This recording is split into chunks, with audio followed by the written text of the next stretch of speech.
Symone here. Welcome back to my channel. Don't forget to subscribe if you have not already, and if you are already subscribed, thank you so much for supporting my channel. It means the world to me. Today's video is going to be a little different and a bit of a more serious topic. We're going to be discussing autism, which is something that is very close to my heart and my life because my 5-year-old daughter MEILANI is autistic. So this is something that I very much live in on a day-to-day basis, and I know that there's not a ton of information, or it's not a ton of people talking about it or just giving you information about their situation in general. Let me first start off by saying that it has taken me a very, very long time to get to this point where I can be transparent and really talk about this, because it's hard. You know, it's my baby, it's my daughter, it's my child, it's my first child, and it's really, really hard. But I don't want to just use my channel and my platform for beauty tips and makeup tips. I mean, that's fine if that's what your platform is about, but I just feel like personally I've been through a lot in my life, and if I can share my experiences with someone to help them or to guide them, then I'm gonna do that 100%. Okay guys, so this is gonna be the first episode of my Autism Mom series on my channel, and I'm really, really excited. I do see a few people doing autism related videos, but it's not a ton of content. And I know sometimes people feel maybe ashamed or embarrassed, or, you know, they're just not ready to speak about it, and that's perfectly fine. We all have to come to terms with the situation that we're going through at one point and another, and sometimes it just takes people a little longer to maybe accept or come around, and sometimes they may never come around. Maybe they don't want to share their experiences at all, and that's completely 100% their choice. But me personally, I just want to use my platform in as many ways as possible and reach and touch as many people as I can. So that's why I'm choosing to be transparent with this situation and just share my journey. So this video is going to be the early signs of autism, how I knew my daughter MEILANI had autism. Now, this is not a checklist for you to use, like, okay, well, my child's not doing this, my child's not doing that, or they are doing this, they are doing that. This isn't that type of video. This is strictly only to share my personal experience in the signs that I saw. One very important thing about autism is that not every autistic child is the same. They could have different signs, they could be able to do different things, they could be completely in different positions on the autism spectrum. So that's just very, very important to know. It's all the things that your child should be doing that they are not doing. So those are the type of signs that you should look for.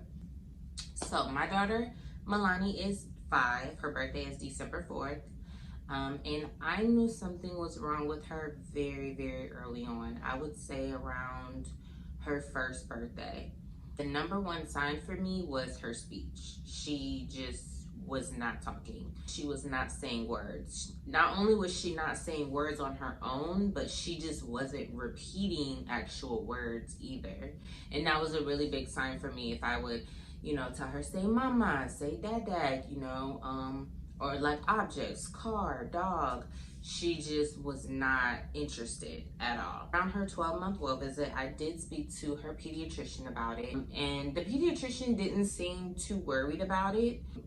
I'm not saying that she brushed it off, but she was just saying, like, still super young, let's just give her a few more months to see if she starts saying things or imitating things, and then, you know, we'll pretty much take it from there. All of her other milestones she hit. So she was crawling when she was supposed to be crawling. She was walking by 9 months. Like, she was hitting all of her milestones. In her early childhood years, she was giggling and babbling and showing a lot of eye contact, showing a lot of interaction with me and my mom and her dad or whomever. She wasn't not doing those things. So it wasn't until her first birthday that I really saw that the speech was a big thing that just wasn't happening.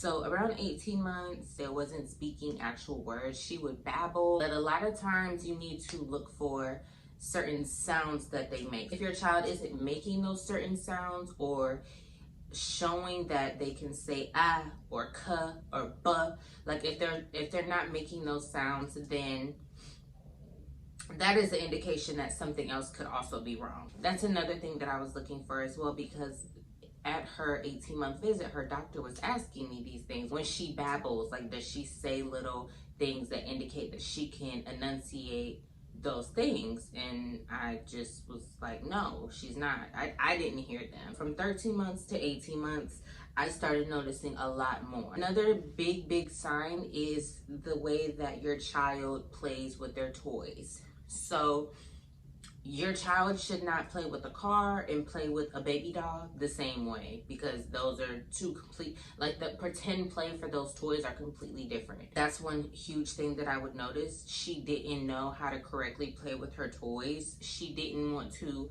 rock the baby or feed the baby, or she didn't want to roll the car. She would play with all of her toys pretty much the same way. She would dump all of her toys on the floor. And then she would start to either line them up. That is like a #1 thing that kids with autism do. They either line up their toys or they categorize their toys, which is another thing that she was doing. She was color correcting her toys and would put them in a certain pile, or she would line up her toys.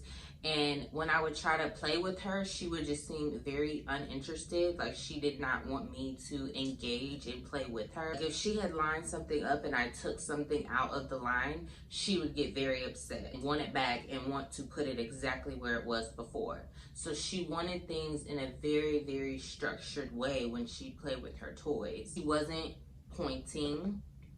She wasn't able to point with things. Like if she wanted something, she couldn't point with one finger what she wanted and direct me to what she wanted. So at her 18-month visit, we went to the doctor and I expressed all of my concerns. And at this point, she was like, okay, I'm going to give you a referral so she can get screened, so she can have an autism screen. So I take her to the autism screen, do the evaluation. I think it was like an hour. They asked me a lot of questions, and then they did ask her to do certain things as well. At the end of that, the lady ends up saying, okay, well, she's at risk. I think at that initial, because at the initial they look for certain things and they basically tell you, no, your child isn't at risk. We don't really see any red flags. Or they tell you, you know, your child is at risk. And that's what she said. She said she didn't really give me a lot of eye contact. This is what the instructor said. She said if she would have given me like a little bit more eye contact, then I would have said she wasn't. But because she didn't, I'm gonna say that she is at risk and we can move forward with giving her like the full big evaluation. I'm not sure how it works in you guys' states, but at this time we lived in South Carolina, and for whatever reason in South Carolina, you couldn't have the like full evaluation, like you couldn't be diagnosed with autism until you were 3. So I remember she was like 2 years and like 11 months, like it was one day from her birthday, and we had the full evaluation done. They did the evaluation and they diagnosed her with autism, basically on her 3rd birthday. When she got diagnosed, I never felt embarrassed or I never felt ashamed. I just maybe felt guilty. Like, oh my God, I'm not gonna cry. I'm not gonna cry on camera. I promised myself I would not cry. But when she got diagnosed, I took it hard. You know, I tried to be strong for her. She got diagnosed, I took it hard. I never wanted her to see me sad or cry, but I felt, I don't know, I just kind of felt like, okay, was it something that I did? Was it something that I could have prevented? I didn't know, and they don't know. Like, doctors don't know what causes autism. There's been a lot of speculation that vaccines cause it, but then it's told that vaccines don't cause it. It's nothing that's like 100% concrete that's like, okay, this is what causes autism. And it just sucks because if you don't know how your child gets this type of disorder, it's like you can't prevent it. You can't try to do anything to prevent it. Um, and it's hard. I also went through a lot of domestic violence with her dad. While I was pregnant, I was 7 months pregnant, and there was an incident where I was terrified. And I was 7 months pregnant, 7, maybe 8 months pregnant at the time. And he's choking me, he's putting his hands on me. I'm trying to get away from the situation, and he is taking my phone so I can't call anybody to come get me. And then there was another situation where he attacked me like as I was holding her, like 2 months old. I'm holding on to her for like dear life as he's slinging me around the room and choking me and breaking my phone and not letting me leave. And I have this newborn baby that I'm just trying to protect because all it took was for one time for me, for as he's throwing me or something, for me to lose my grip, and she could have flew out of my hands and hit her head on the ground. And that was the breaking point for me. Like, that was when I had to leave the relationship at that point. It should have been the very first time he put his hands on me, but I had a lot of issues back then. I was in a really bad place. I didn't know how to fully love myself, so some part of me felt like I deserved these things, maybe. I don't know. So I just didn't know if me staying with this person and allowing him to do these things to me while I was pregnant and while she was an infant, I didn't know if those things could have affected it and caused this autism. I didn't know. So I had a lot of guilt. I had a lot of feelings. I had a lot of emotions about it. And I was sad. I was sad. Even though I knew something was wrong, it's different to like feel like something's wrong. And I tried to prepare myself for the worst news that I possibly could. But it's different when someone like tells you like, yes, your daughter has autism. It's confirmed, she has it. And this is probably going to be something that she will struggle with for the rest of her life. There are cases, a lot of cases, I think, where kids grow out of it or may not show signs of it anymore. But I feel like in some type of way, shape, or form, they still deal with it. A small portion of them still may deal with it for the rest of their lives. I didn't tell anybody. I've had really good friends that didn't know she had autism until maybe a year ago, because, and they say all the time, like, she doesn't look like anything's wrong with her. She doesn't act like anything's wrong with her, but that's because those people aren't around her all day, every day. They don't see her in every aspect of her life. I'm sorry, y'all. If y'all hear the girls, they're upstairs with Fred, and then Fred's being loud because he's playing the game. Listen, 2K, he trying to take over my household. I'm trying to tell y'all, it's some type of movement, and I'm not with it.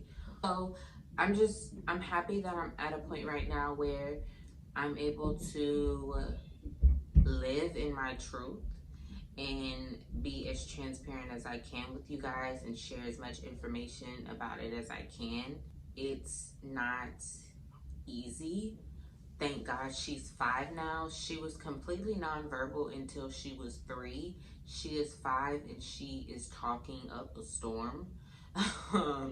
She's talking up a storm, and I'm so proud of her. She is in ABA therapy now, which is something that she actually didn't start receiving until we got to Virginia. And she's been doing ABA therapy for about a year now. Also in the special needs pre-K program here in Virginia. Coming up in August, she'll be officially in like special needs kindergarten. I'm just so excited for her, and I'm just so proud of her growth. She has an amazing relationship with NYLAH, with her little sister NYLAH, and we still have issues. It's not perfect. Even though she's talking, we still have issues on a day-to-day basis. She still has a lot of sensory issues. Or like when we go out in public, sometimes it's just every day is like you don't know what it's gonna be like. It could be a good day, it could be a really bad day. But she is so smart. She is the smartest little girl.